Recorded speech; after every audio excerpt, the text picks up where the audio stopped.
Hi there, everybody. Welcome to today's AOP Live. First of all, I want to thank you so much for joining us today. Now, if this is the first time that you've joined an AOP Live webinar, format is that really you ask the questions. We have one single slide throughout the entire webinar, which we'll explain in a few minutes to you, but it's about the questions that you asked in advance. And I want to thank you if you did ask questions in advance of today's sessions. We took those, built those into the questions that we're going to pose to our panelists today. But of course, we'll also ask you to ask any questions that you want to throughout the day. My colleague, Kelly Barner, is actually going to be keeping an eye on all the questions as they come in, and we'll be posing them to our panelists throughout the next 45 minutes to an hour. To ask a question, you'll see underneath the video, there is a box, just a question box. You can just pop it straight in there and it will come straight to us. So the topic today is about eliminating obstacles to value throughout the procurement experience. So we want, as procurement professionals, deeper relationships with the business. It's something that, we talk about a lot. It's something that I think every single business has the challenge of how do we build deeper relationships. Certainly has throughout my career in procurement. But if we keep rolling out the same old systems and processes, how are we ever going to achieve our goals? Doing the same thing and expecting different results. So today we're going to be talking about the perception of procurement, but how can we eliminate those obstacles and the friction that always seem to get in our way when we're trying to build those relationships with our business so that we can have a much more fruitful relationship and then lead to delivering value and delivering the value that we know is possible when our stakeholders get to experience procurement at its best. Now, we're going to be joined on stage in a minute by a panel of guests. So we'll be joined by Keith Hausmann. Keith is the Chief Revenue Officer at Globality. We're joined by John Kesman. John is Global Practice Leader for Workforce Procurement at QuantumWork Advisory. We're joined by Michael Hamann. Michael is Senior Procurement Manager at BT Sourced.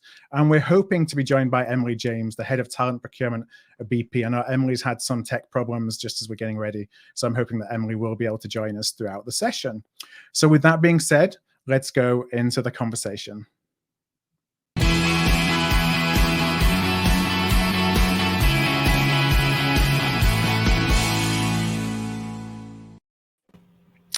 And first of all, thank you, Keith, thank you, John, and thank you, Michael, for joining us today.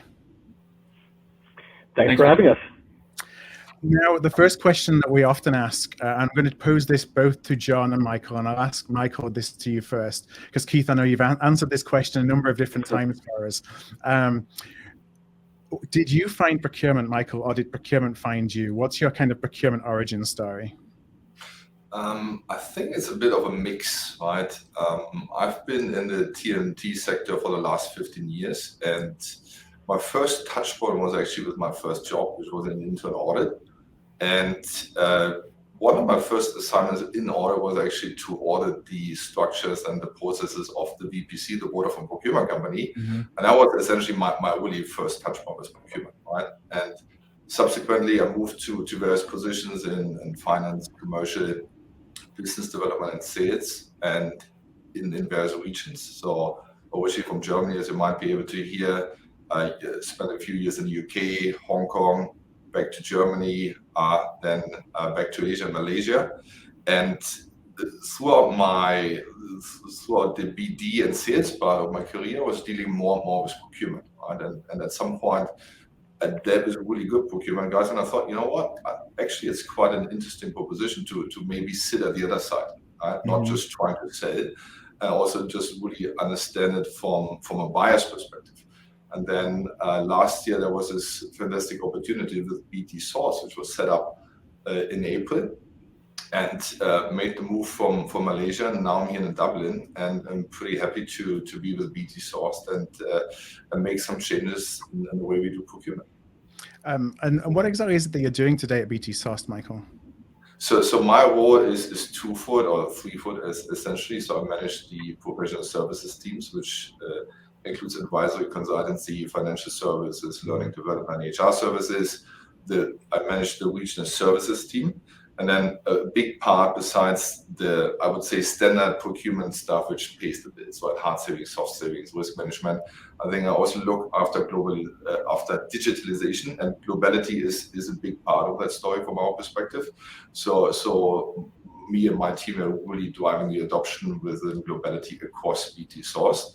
And I think then the third pillar is between, so first procurement excellence, digitalization, and then also revenue generation, where we're looking for potential opportunities, partnerships where we could at some point maybe offer procurement as a service. Yeah, which is a fascinating way for procurement to pay for itself, to look at being a revenue generator as opposed to just a cost cost center. We got a number of questions I know I'm going to pose to you that have come in from our audience throughout the day, but thanks to the intro, Michael. I'm going to ask John. John, we've known each other for a long time, so I'm delighted to welcome you finally to an AOP Live. I wonder if you could share a little bit more about your kind of origin story for procurement and the role that you do today at QuantumWork Advisory. Yeah, thanks, Philip, and thanks for having me.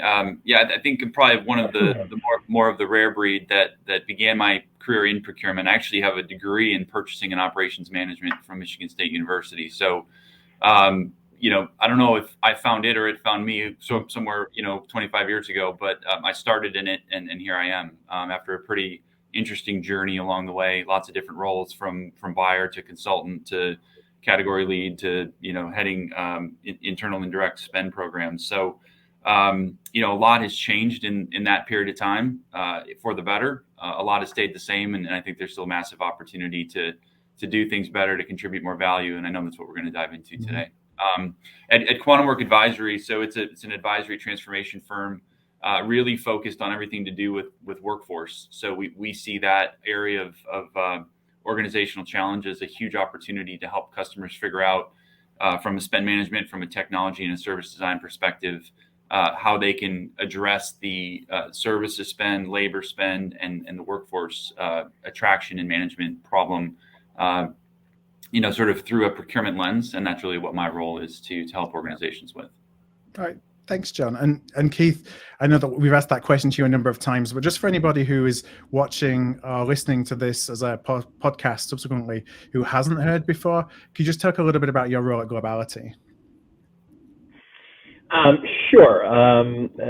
Globality is a technology or software company that helps companies rethink the operating models, the way of working, democratizing how we buy things, source and establish contracts and so forth. And as the Chief Revenue Officer, that basically means I just am responsible for everything related to finding customers, engaging with customers, growing and helping our customers be successful in doing what they do, which has been a bit of a new role for me, because the prior 20 years I had spent in procurement managed services with Accenture and Procurement.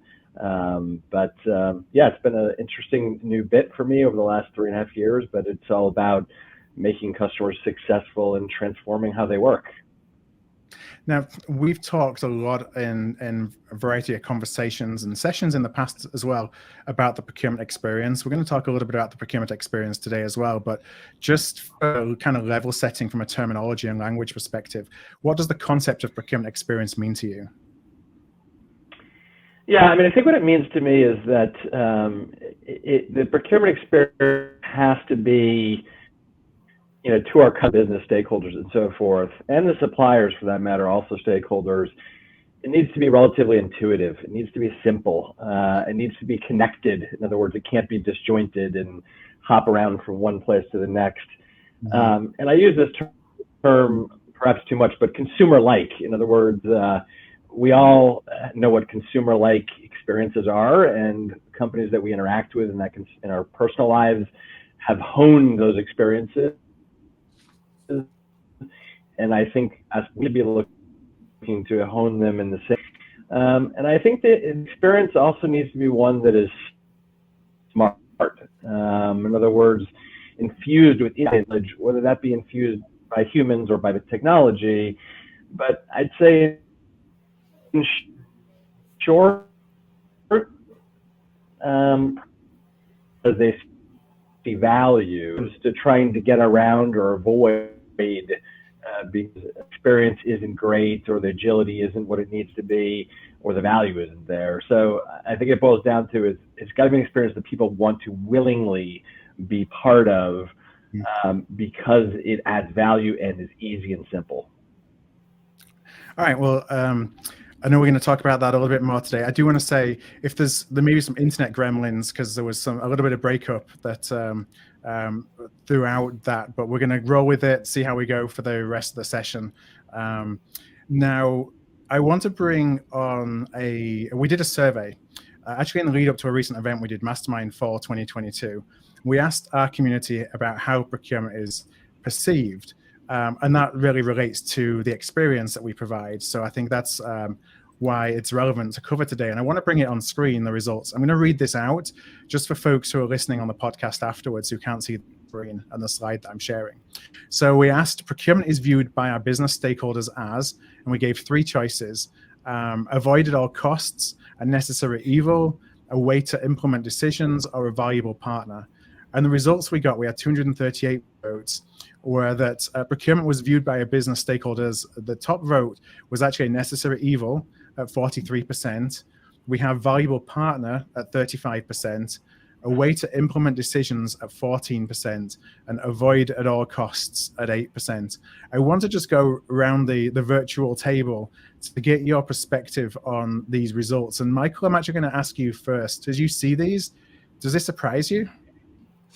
No, I think that's fantastic news, actually, because, first of all, half of the respondents say, look, there is some value which procurement adds, right?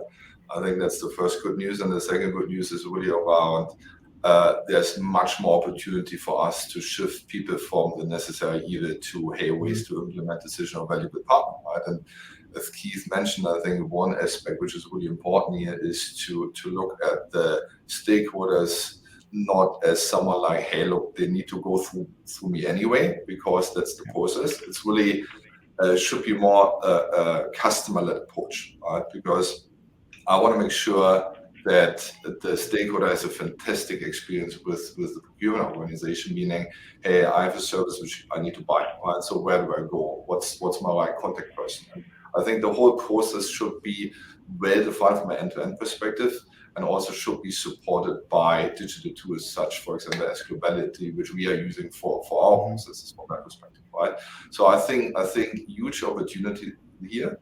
And having said that, I think what we also need to be careful of is that not everyone will always like procurement. Let's be honest, right? Because we don't need to convert 100 like from 50 to 80, 90 or whatever the number is, right? I think what's more important is really from at least my perspective is that procurement is respect, right?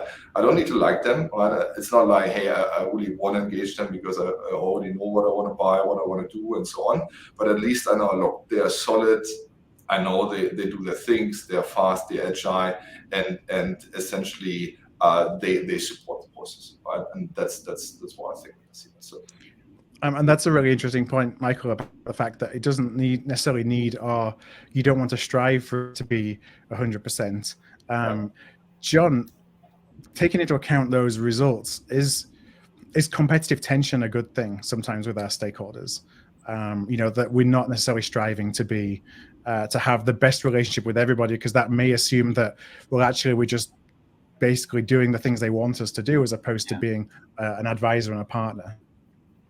Yeah, I think 100%, and I think agreeing with what Michael said there too. It's good news in a way that these numbers come out the way that they do, where there's half of the respondents. There's a huge opportunity for the majority of us on this panel to go and address these issues for the companies that are out there. I think there's an element of either you haven't effectively communicated to your organization what that value prop is that the procurement function can bring through, or you haven't gotten it right in the first place, or it could be a combination of both. So it starts with, let's figure out what we want to be, and then let's make sure that our stakeholders and our business users know what it is that we can be for them. But to your point, Philip, making sure that there is, it's not, we'll just give whatever you want. There's got to be some element of, we're going to set some guardrails here and expect you to operate within them. And I think that's really where the magic lies. Keith, what was your reaction when you saw these numbers? Yeah, I wasn't surprised. As the other, as both John and Michael said, I think that it's nice to see that there's kind of a 51-50 between, there's good and there's areas for improvement. Areas for improvement mean areas for making hay and doing new things and creating change and so forth. So I think that is good. It doesn't surprise me because I think, unfortunately, what I've seen over my, 30-year career in procurement is that the procurement playbook, if you will, by and large, hasn't changed that much over that period of time. And when I say the playbook, I mean organization structure, sponsorship, technologies. It hasn't moved at the pace of evolution that you've seen in obviously our personal lives, but even in some other functions of the company, supply chain, marketing, whatever it might be. So I do think there is a need for the playbook to change, both in terms of the way technology is viewed and looked at, the way the role of humans is viewed and looked at. So no, it doesn't really surprise me a ton, but I do like the fact, as both Michael and John said, that there's an opportunity for capitalizing on the good and improving on the less good. And I have a bit of a follow-up question, because this is where I'm always interested when I see results like this. Michael, I'll ask this to you first, but John and Keith, please feel free to jump in as well. The fact that there was, almost 50% on that poll who admitted that perhaps procurement doesn't have the perception that we would like it to have, is the fact we're acknowledging it's like that self-awareness actually indicates that is a positive, because we're ready to actually drive change. We recognize that things have to change. Personally, I think, and whether it's procurement or any organization, you need to change all the time. Right? So you can never just stand still and basically, keep the status quo, because at some point, someone will be ahead of you, and then you have a problem. So I think from that perspective, whether you see this in this chart or not, I think if you're really honest, most of us, it's probably quite painful to deal with procurement in most organizations at the moment. Right? So it's just really so much admin stuff. It's so slow. You don't really understand the processes. Some DOAs don't make sense. So, and I think I really feel for the business as well. I think a change needs to come, right? And one thing is obviously digital tools, but then that's not the only solution, right? Because I can get a nice car which is fast, but then I have shitty roads and I can't use the car, right? So from that perspective, I think we really need to make sure that the right infrastructure that is there that essentially supports the tools, right? Which then comes also with the right mindset, the right people. Right? But from that perspective, I think we need to be leading change all the time, right? And not just because, hey, it's war now, it's inflation, recession, whatever. Because, look back a couple of years ago, or like 70, 80, whatever years ago, you had the same thing all over again, right? We are just too young to remember, because it all comes in cycles. So what we see today is essentially nothing new. It's probably just that it's a lot more transparent and reported in the news, and that's why we think, oh my God, now like so much more stress than we used to have like a couple of years ago. Right? Yeah, I think it's interesting. Just to kind of chime in a bit, I think it's interesting. Keith referred to sort of the playbook and those kinds of things.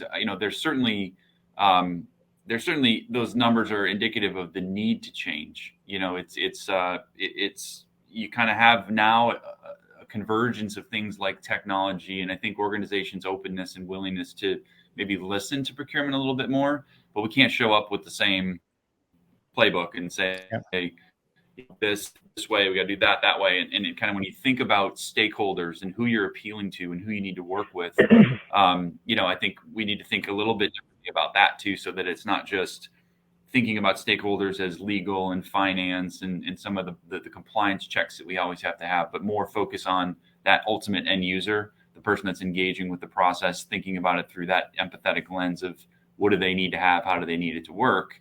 And that's really where I think that playbook can and needs to be adapted, so that it's thinking much more about that user experience at the front of it. Mm-hmm. Keith, any thoughts?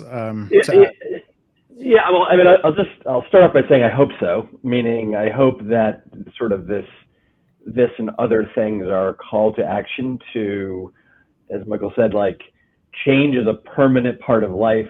Let's embrace it. Let's do it. What was done, if you're doing something that looks like what you were doing 10 years ago or 5 years ago or 3 years ago, it's probably by definition not right. I mean, it may be what's been ingrained, it may be what people have settled on, but there's always that opportunity for change. And I think, there's this woman, Dr. Eloise Epstein, who's this futurist on procurement that works for Carney, and I think one of the things she talks about in one of her recent books is that, most procurement organizations have sort of implemented this, these traditional technologies that are out in the marketplace, and they've become reliant on them as kind of the way they do things. Yet there's this entire world, that's been capitalized by billions of dollars in procurement startups, new tech, if you will. Like we talk about fintech and marketing tech, and there's this entire market of that. And while, it can be a confusing market, it's a market that has said there has to be a better way to do a lot of different things, and BT Sourced, where Michael works, I mean, it's like, they said, oh my gosh, the very first thing we have to do is figure out how do we embrace new tech. And I think people are a little afraid to do that, but in a way, it may very well be, among other things that have to support that, the way to drive change in the way, we're perceived by our end users, because again, our end users are people. They're consumers. They're people that live in the world, and 10 years ago weren't using Uber, and 10 years ago weren't using, a lot of different things, and now they are. So I think sometimes we're worried that our stakeholders can't handle change, but in a way, they're handling change really, really well every day in their lives. And we overestimate that, well, maybe they won't embrace change. We just got them used to fill in the blank, such and such a system. But such and such a system isn't delighting them. So where do we go from here? Yeah. I think one point, let me add to this as well, Keith, because you mentioned the whole technology ecosystem, right? And I think one thing which organizations also need to be careful of is like what kind of tools are they choosing, right? Because I usually ask the question, okay, do you have a problem or do you have a solution, right? For example, I have my iPhone. I usually like to go to the app store and I like to look through apps and hey, what's new? Or there's a new calendar app. Oh, fine, I downloaded it, but then I have it and it's like, you know what?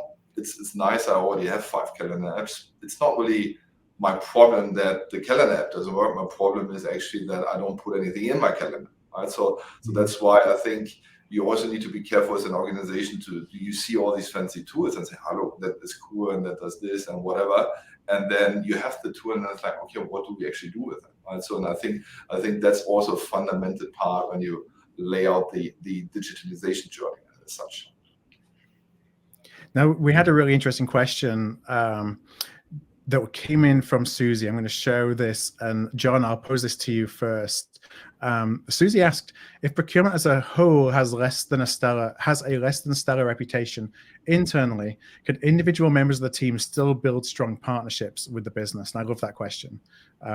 John, what's your thoughts on that? Yeah, it is. It's an interesting question, actually. I think the answer is absolutely.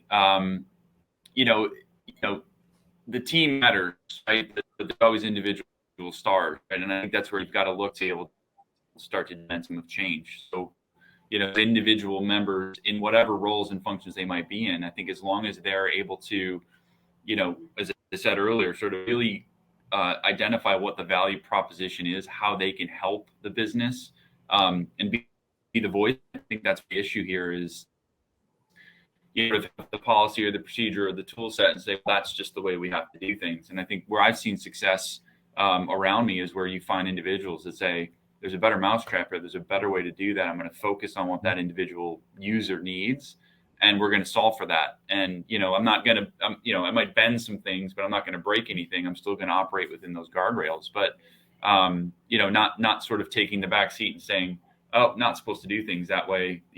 This sort of reputation that we have may not be the greatest. I want to be the force for change within it. I think that's an absolute opportunity. Yeah, my career, and I was always trying to do things for my stakeholders and my partners that were perhaps not necessarily in line with what my organization process was, because I wanted them to have the best experience that they could. The question is, how do you scale? How do you scale good practice that individuals do across the business? Because I think that's something that procurement has really struggled with for as long as I've been in the profession. Is, you know, success in procurement has often been driven by individual relationships as opposed to the tool set and the processes and the frameworks that they use. So I guess I'll pose that to Michael. How do you think about scaling good practices by using technology or through transformation, so that it's not dependent upon an individual having a great relationship with their stakeholder, but it's actually something that's ingrained in the way the business operates or the way that procurement operates? Okay, I think to be fair, that complements each other, because you still kind of need a bit of a personal touch once in a while, right? Where you check in and, hey, how's it going? What can I do for you? How does it work, right? You cannot just like force like everyone, hey, here's the Fontor and then here use this tool, and then you go through the whole process. So I think there is still some element which is important, right, from a personal perspective. But to really scale it, I think you need to have a procurement journey which includes digitalization, which has a fantastic user experience, right? Mm-hmm. And I think a lot of tools and you know, we've worked with various companies in the past. First time, and it's a German company based in Waldorf, so I don't want to say the name, but essentially, first time I used that was 15 years ago, and it's not intuitive, right? So it's really powerful, and you think like, wow, you can do a lot of that, but I need months in order to understand how that really works, right? Mm-hmm. And I think what makes that a lot easier is if we create tools and help the user to use something which is intuitive, right? Like the iPhone, like Android, and so many other devices and technologies. I think that helps us to scale a lot of things, right? Because the most important thing is to have something which people actually use and kind of want to use, and that's where the user experience really comes in from my point of view. Yeah. I was going to maybe expand on that, Phil, which before Globality, I ran, I think, what would be the largest procurement organization in the world, 15,000 people. You know, customers would constantly tell me, you are only as good as your worst team member, not your best team member. And I think, you know, humans obviously have variability to them. So yes, to Susie's question, absolutely. You know, the best player on the team can develop a better and wonderful relationship and credibility with their business partners, but that also needs to be underpinned by, you know, a repeatable, consistent digital experience that supports that human model, right? I mean, humans can develop relationships. Machines cannot develop relationships. Machines can make the experience and process simple, good, and easy. Humans, you know, add another layer to it that actually make it a personal touch, a strategic interaction when those are needed. And I think the only way you raise, you know, team sports are another example, but the way you sort of make the team consistent, regardless of the human variability, is by applying technology that makes the everyday interaction, not the super strategic, you know, really high-end interaction, but the everyday interaction just as good in its own right. You know, that's it's an interesting segue into the next question. I'm going to ask this to you, Keith, to build on that, because, you know, you think about the procurement experience and where perceptions are formed. Are perceptions formed on the ground in the 80 to 90% of transactions that happen through procurement and the experience people have in buying kind of the everyday stuff? Or are those perceptions of procurement usually driven from the top down based on experiences, you know, leadership? Where, I mean, is there a right answer, or is it kind of both? I'd just be interested to see kind of how you look at the world of where to start driving improved perception of procurement. Yeah, so I think about it this way. The brand of procurement, the statement of what procurement does for the company and the value it can create is a top-down concept, right? So it's like, you know, it's much like any other brand. Brand comes from consistent top-level messaging, but then the brand that you want to create, whatever that brand is, hopefully value creating and not a necessary evil, but rather, you know, a valuable partner. Once you've established an ability with the top level of the organization to persist that brand and to reinforce that brand, then I think the consistency of the experience that happens with everyday interactions is what ties it together. So I think establishing the brand of what procurement is and can do and the value it can create is a top-down. The experience that reinforces that happens at the very lowest levels in the organization. So I kind of see it as like a sandwich with a top and a bottom that has to come together. One without the other, wonderful experiences at the everyday level without a top-down brand probably isn't where you want to be, nor is a top-down brand that doesn't get supported in everyday interactions. That's probably even worse, because then that creates then it's like a story that has no fulfillment. Right. Michael, as you've been on a number of transformation journeys. Oh, sorry, go ahead. Were you going to jump on that, John? Yeah, I was just going to add to that too. I think that I agree with what Keith said. I think that top down, we always talk about executive support and top down. I think it's critical, but I think the other element of that often goes sort of missing is the consistency of that, right? So you have these day-to-day transactions that are occurring, whether they're good or bad, and the experience that people are having with the function. It's like an Amazon review or something. You're only going to say when it's terrible, and so that's sort of no. But when you have that top down and you have an executive voice or voices across the organization that are consistently talking about the value prop, why procurement should be used. I think that's often one of the things that is missing in a lot of organizations. Is often there'll be a transformation and there'll be all this new tech and there'll be different things that get introduced, and then it's sort of left to run.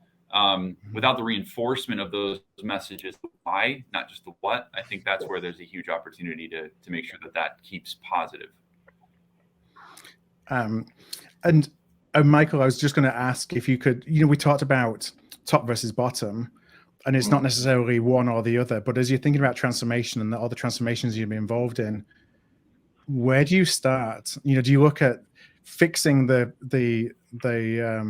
kind of day-to-day, building a relationship at the top level? I've seen so many organizations do one or the other, and kind of the transformation doesn't hit the mark. So how do you think about going about making sure you've got both connected? I think there's probably not an answer that fits all the companies, because the situation is always a bit different. Mm-hmm. But I think, and that is in line with probably what John and Keith are saying, is I think it starts from the top, because you need to create the brand promise, if you will, right? And on the operational level, you essentially deliver on the brand promise you made on the top, right? But essentially, if let's say you have a CEO or CFO or the top of an organization not really valuing procurement that much, then how do you get the people at the operational level to follow processes and involve procurement early, for example, right? Mm-hmm. So that's not going to happen, right? And I think one thing which I think is quite interesting in that regards is we always say that, hey, procurement needs a seat at the table, right? It's one of my favorite quotes, right?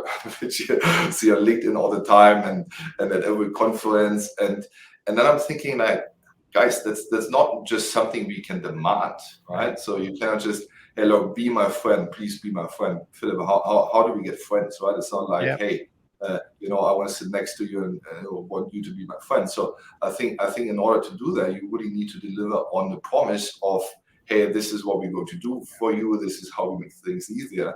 So stop demanding things, right? Really build the trust, build the value that people say, hey, look, I have a seat next to me. Please come here, procurement, you should sit, right? And I think that's really crucial.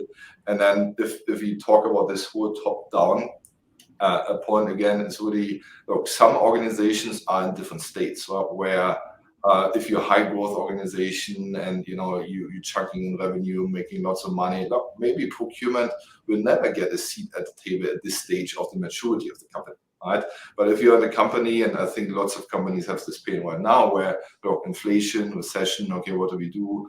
Revenue is not growing, okay, fine, we probably need to focus a lot more on cost, because that's usually the thing you do in that stage. And then obviously procurement gets much quicker a seat at the table, right? So I think it doesn't necessarily mean procurement always needs a seat at the table, to be really honest. It really depends on the context and the organization.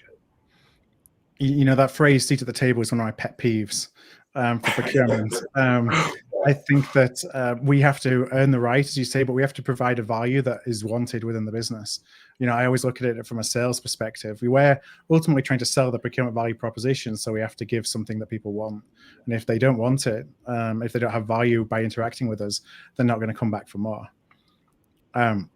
Now, I'm going to move on in a moment to talking specifically about how do we improve the procurement experience.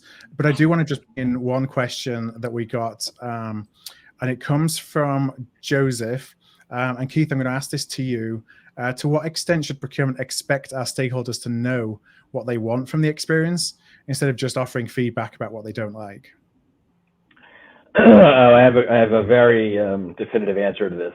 I think that you should not expect stakeholders to know what they want from the experience. Mm-hmm. I think you should communicate to them what to expect from the experience.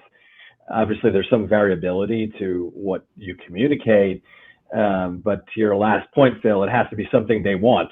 Yeah. If the expectation you set about the experience is not something they want, then it's not going to do you much good. You'll be back in the mode of, getting feedback about what they don't like. But I think listening to the business and understanding what they want and then setting an expectation or a bar of achieving that is absolutely critical. And that's kind of when I was talking about the top-down brand. Work with the CMO, the CFO, the CDO to establish what that brand is, what that experience you want the people to have, and then measure yourself against that, right? But the bar has to be aligned to what they want, which I think goes to KPIs and a bunch of other things that we may get to in this conversation. But yeah, I think it's very, and I found this in my last role, it's very difficult to not set an expectation and then ask people whether you're meeting their expectations, because it's like, what am I trying to get to? Yeah. You'll never get an answer that establishes, sort of a North Star for where you want to go.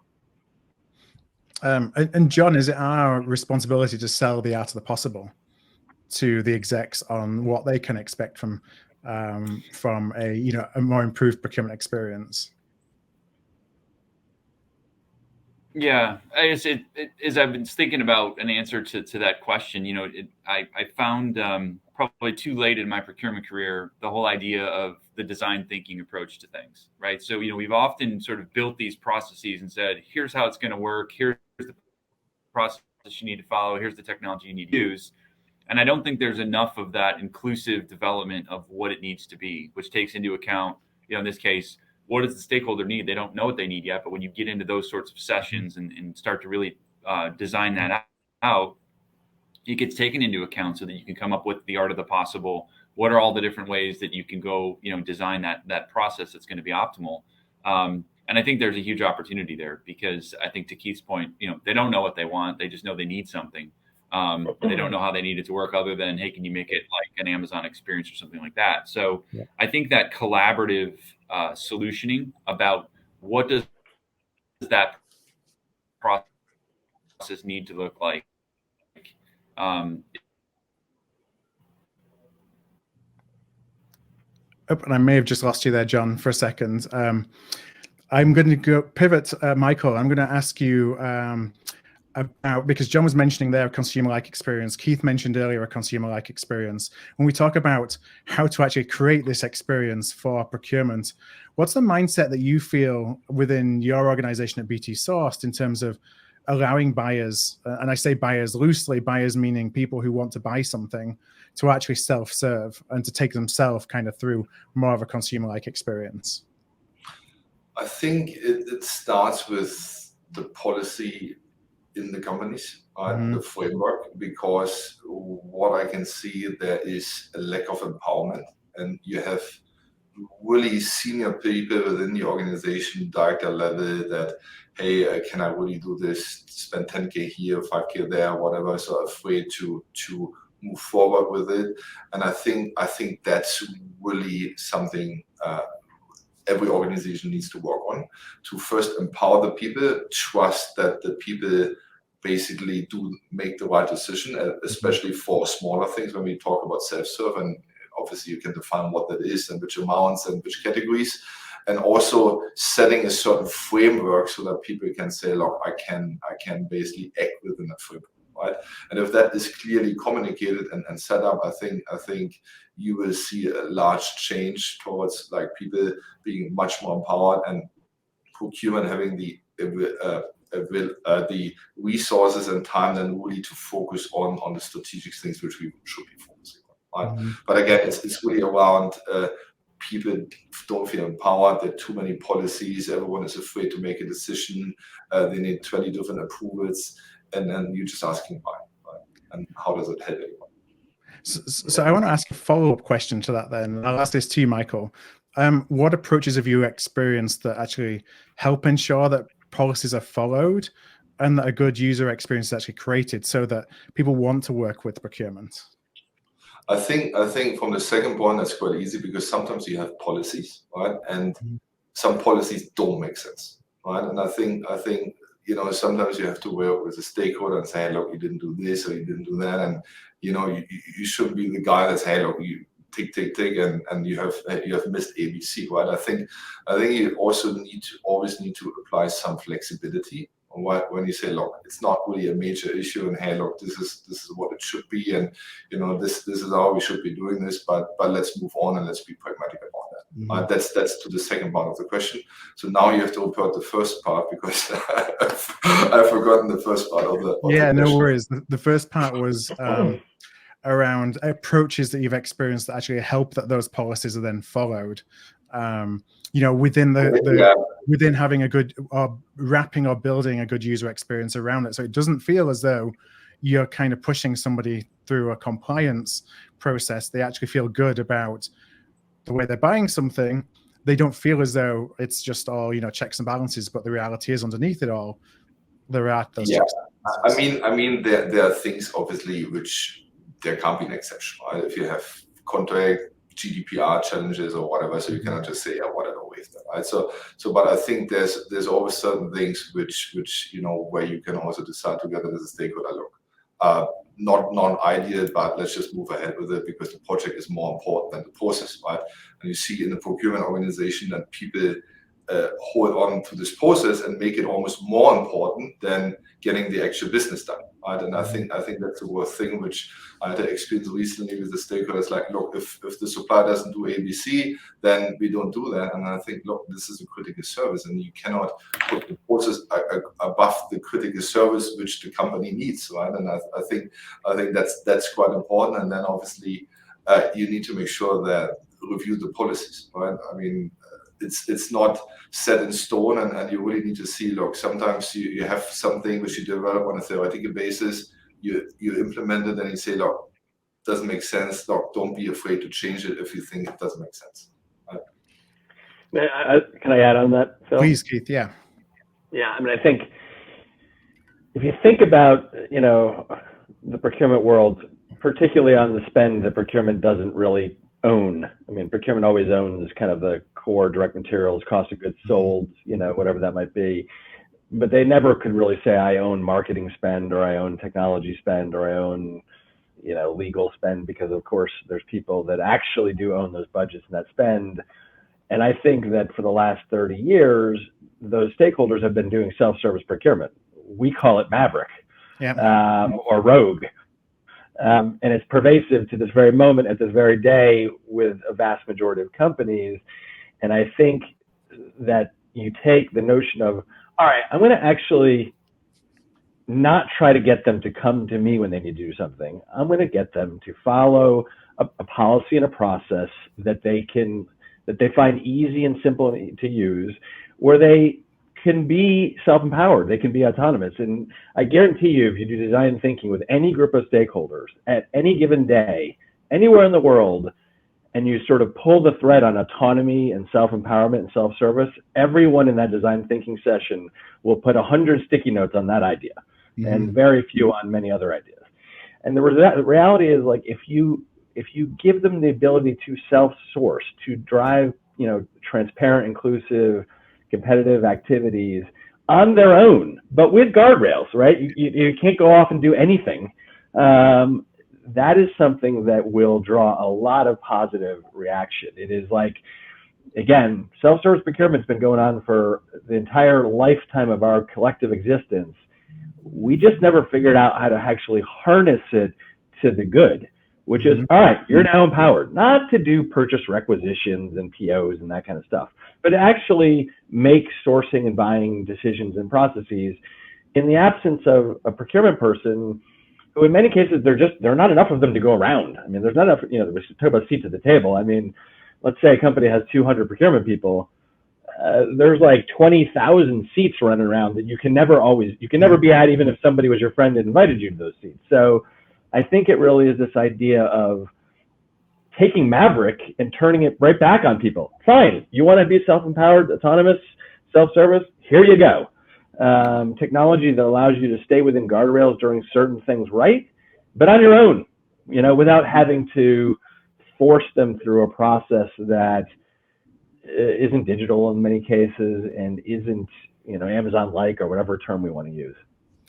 I want to ask you, and then John, I'm going to ask you to jump in as well on that, but I couldn't not let this go without asking you a question about Maverick or rogue spend. Is there really such a thing, or is that just a term that we use as procurement to suggest that we haven't been able to help the stakeholder get what they want? All the stakeholder is doing is buying the things that they want, and they don't find the way to do that through procurement. And through self-service, that's actually, we're giving them the opportunity to now go and do what they want. So Maverick and rogue spend isn't really a thing anymore. That for me or John? For you, Keith. Yeah, no, I mean, obviously Maverick is a thing, right? Because people go off and make bad decisions without, any transparency or competition or inclusion or whatever. They make decisions that just would not pass any board level test of like thoughtfulness to it. That is truly Maverick spend. But, I think if those very people were offered an opportunity to do the right thing that wasn't painful or slow or didn't meet their timelines, you could effectively say there isn't Maverick anymore. So yeah, it's a unique kind of twisted idea, but I think I think making bad decisions with no process and no transparency and no inclusion and no fairness, that's Maverick. Always will be, but there's a way to empower, I think, and harness that very person to make a good decision, and it's not by pointing them to a catalog, right, because that doesn't represent a meaningful amount of what people need to buy. No, I think that's a great point. There's shades of Maverick spend from the golf course conversation that, like you say, doesn't pass muster, that is for a lot of money, versus somebody going down to Office Depot to go and grab, a chair because they couldn't find it through their traditional means.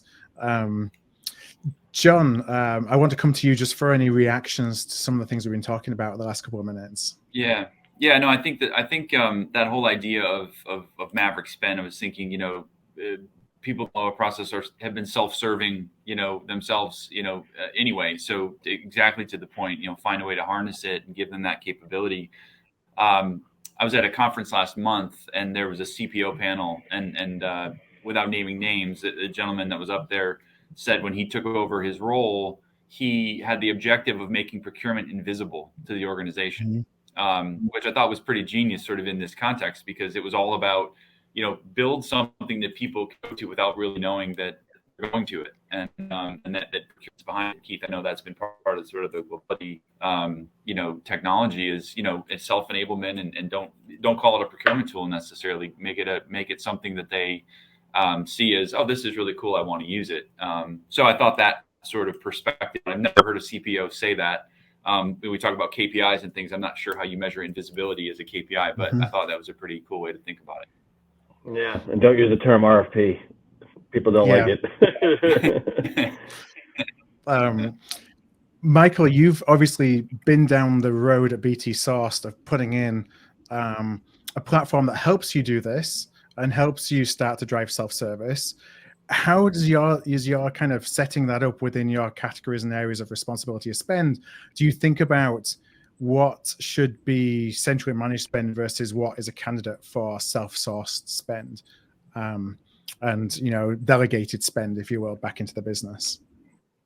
I think within BT Sourced, we implemented the concept of self-serve, where we said, look, there's certain criteria which we developed, in terms of, okay, what's the spend, what's the category, as where we then say to the stakeholder, look, if that's something, a service you want to choose or product you want to buy, and it's basically a contracted supply, you please feel free, go out there and do your own thing, get the service, get the product, and essentially feel empowered to do that, right? Mm-hmm. Obviously, digitalization is a big part of this whole thing, and this comes a bit down to never expend. Keith, what you mentioned is where essentially someone just goes off, spends something. At least what we do now with all these digital tools, we do this within a framework, within a controlled environment. And what's really, really important to us as well is to get all the data, right? Because you could also say at some point, hey, within BT sourced, I think the threshold at the moment we have is usually about below 150K, £1,000. You do self-serve, right? And you could still say, look, for some organizations, hey, still a lot of money, and what are you doing with that? But look, at least that allows us, frees up time to really focus on the big spend item, on the strategic items, and then over time you collect a lot of data, and then maybe you see, okay, we have, chosen 10 different suppliers for Six Sigma training, and we spend 1.5 million because we spend 150K. Look, doesn't make sense for us to review it and look at it, right? And I think having that visibility, even if you don't control everything right away, I think is a fantastic way to then really improve the experience from that perspective and get the checks and balances in place, and also then improve the user experience as well, because they don't feel like, hey, I have to go to procurement all the time. So for that 150,000 and below bucket, what kind of checks and balances and guardrails do you have in place that still, gives you the comfort that is still being bought in line with policy, or that you're minimizing that rogue or maverick spend at that 150K or below level? Yeah, that's essentially where, let's say you have a request, we have a procurement front door, and you say, look, I want to get X, Y, Z. And then you have a couple of questions, and I think we want to try to make this have as few as questions as possible, mm-hmm. which then kind of check, hey, is it, has it to do with personal data exchange and that kind of stuff, where you just want to make sure that, hey, you're not running into anything critical here, because I know one of my categories in L&D, there's a lot of low spend, which is 10K, 15K, 20K, but it all involves personal data. So essentially for that category, it's a bit of a bummer, because this whole self-serve thing doesn't really work. So we need to find another approach, mm-hmm. or at least we need to refine the digital tools in a way where that is covered. But we would try to check that before anyone goes out and buy. And then essentially even what we're implementing now, if someone raises a purchase requisition, that they click, hey, I understand that doesn't include personal data or whatever, and then they can go buy the thing, right? So that's really our empowerment.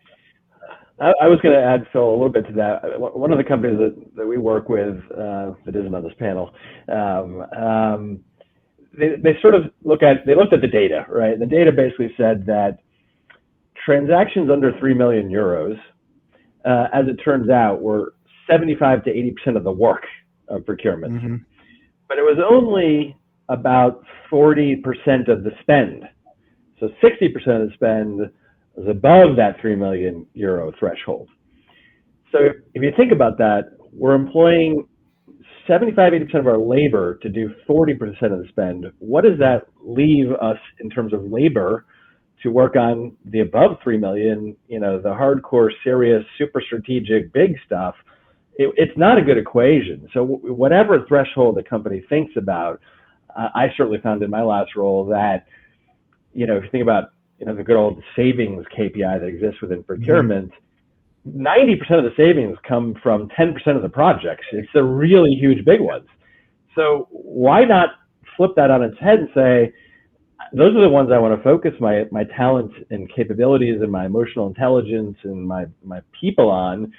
It's, the other 90%, either goes maverick, to use the word we talked about before, or just sucks up a lot of labor, doesn't contribute a lot of the value. Should be automated, should be self-service. Again, different companies, just the way their controllership thinks about it will have different thresholds. But I would bet a lot of companies would look at that threshold and say, a huge amount of our spend is on very big strategic projects, yet we're spending all our labor on this vast array of 1 million, 2 million, 3 million, 500,000 type projects that really, we talked about it earlier, of the brand and the stakeholder or buyer perception. They're not basing their perception of procurement based on the 10 monster projects, because those will be handled beautifully. They're basing the perception on all the work that just happens every day, which I think are tremendous use cases for self-empowerment at whatever threshold the company is, sort of the math indicates. Yeah, and it feels as though we have done that. We spend all that time on the smaller projects out of fear for the maverick spend, on the rogue spend, because until now, you haven't really had a way to be sure that that spend is managed in a way that's still appropriate with the business. I'm not sure if we'll have time to dig into this too much, but it was just an interesting thought that I do want to pose to you, Keith, just to build on what you said.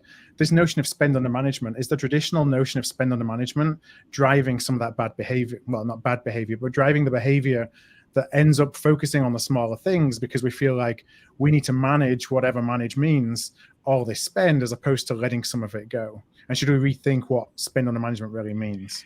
Yeah, to me, yeah. I mean, and people define spend under management. For every company, there's a new definition of what it means, because I think people kind of create a definition to make the metric look good to the people above them that don't really know what procurement is. But at the end of the day, to me, it is spend that was exposed to a inclusive, transparent, fair process in making the decision about where that spend would be spent and how it would be spent and at what cost that it would be spent.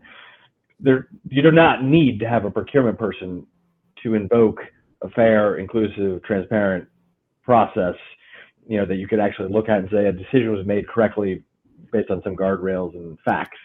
So I don't think, if the definition is procurement has to touch it, to the invisible concept that John mentioned earlier, definitely not a good. It's a self-fulfilling in the wrong direction. I constantly need more people to touch more things, which probably sends more people down the maverick path. And John, from your kind of background and heritage as well within the contingent workforce, that's an area where a lot of contingent workforce management has moved to self-service models. What are some of kind of the best practices or things that we can learn from those models that we can apply across broader categories of procurement? Because there's been a lot of successes in the contingent workforce from a self-service model. I think Michael touched on it briefly, but this idea of just data, the availability of data, using what's out there from whether it's availability of the resource or the good or service, who it's best acquired from, and then sort of the guardrails around what you should pay for it. I mean, that's ultimately what procurement's out there to try to do, is figure out who you should be buying it from under the circumstances, what you should be paying for it given the economics, and making sure you're not getting in trouble by the way you're contracting for it. So I think the availability of data through the technology platforms that are out there now and growing in number and scope presents a sort of bring that forward, put that in the hands of the consumer, the end user, the manager that needs something, and let them make the decisions with that information. I think that's ultimately where the biggest opportunity lies, and that's certainly proven, as you said, Philip, through the contingent workforce.